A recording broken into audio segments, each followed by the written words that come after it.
Final episode of Pittsburgh's Hidden Treasures airs tonight. The show caps off the program's 9th season and features all kinds of antiques.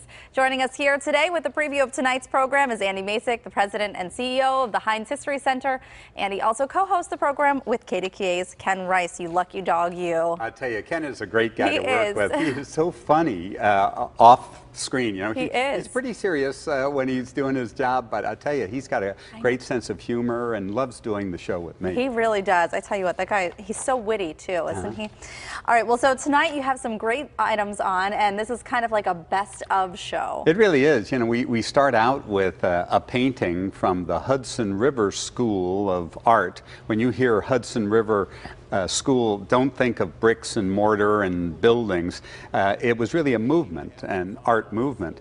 And we had a fellow bring in a painting that had been in his family for a while, Dennis Krahe, and he said, you know, what is this thing and is it worth anything?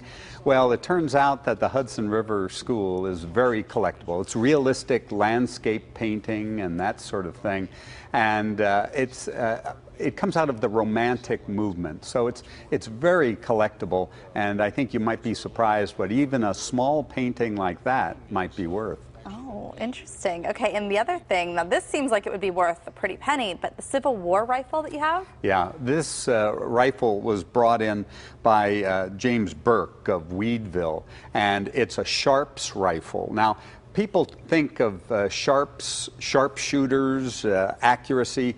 Actually, the term sharpshooting goes back 200 years, long before the Civil War when this rifle was made. But a man named Christian Sharps of Pennsylvania invented a breech-loading rifle. Now, breech-loading means you put the cartridge in from the back and then close the action instead of muzzle-loading it and ramming it down. Right. That was a huge innovation during the Civil War. I can imagine. And so they gave these types of rifles to sharpshooter regiments. Hiram Burden, a colonel, put together a regiment that Abraham Lincoln said, I want those guys on my team, because they could all put 10 shots within a 6-inch bullseye at 200 yards using these types of Sharps rifles. Interesting. So how much? We can't tell you tonight. You got gotta watch the show. But I'll tell you, look at me trying to get secrets out of you. It's actually a good investment. Some of these antiques that we're going to look at tonight, if you're thinking of putting your money into stocks and bonds, well, you might think about antiques because they do seem to hold their value. And what about the 1948 Studebaker coming out of the Grand Prix? This is kind of interesting. You know, Frank Drzeski brought in his 1948 Packard, and the Packard company was known for quality. It was synonymous with quality. They started in 1902 making automobiles, but they had been making wagons, first-class wagons, for 50 years before that. And so everything they did was just first-rate.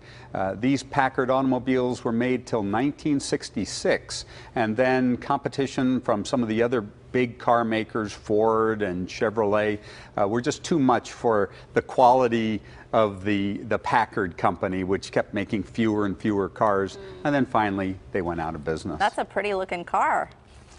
And what about these Babe Ruth cards? How about that? I think most people understand that that old baseball cards can be worth something. I mean, they could be worth just the price of the bubble gum that used to come with them, but some cards really hold their value. And one of our couples brought in this collection of Babe Ruth cards. It was Carol and Jim Lawson had this set of cards, and they said, what are these things worth? Well, we're talking about Babe Ruth, the Sultan of SWAT, the great Bambino. I mean, the greatest ball players in history. He was 6 feet 2 inches tall, weighed 216 pounds, and the last 3 home runs of, you know, he hit 714 home runs, more than anyone up to that time. The last 3 home runs he hit here in Pittsburgh at Forbes Field, and one of those home runs went over the 89-foot tall roof at Forbes Field and is still considered one of the longest balls ever hit in baseball history. I had no idea. Well, stick with me, Heather, because you're going to school me on you're some things, going I to think. love hearing the appraisal on the Great Bambino's baseball card collection, because it's pretty special. 4 cards? Is that what I saw there? 4 cards, 4 different versions. You know, his last game was played in 1935, so all of these have to predate 1935. Very interesting. Okay, so this is wrapping up the 9th season.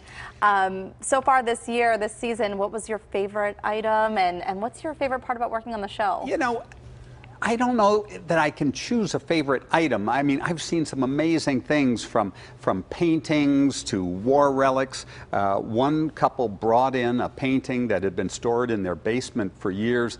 They figured, oh, let's go see what it's worth. It turned out worth more than their house.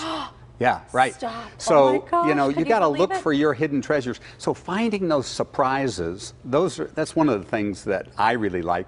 But what I like the most is just talking to people. Yeah.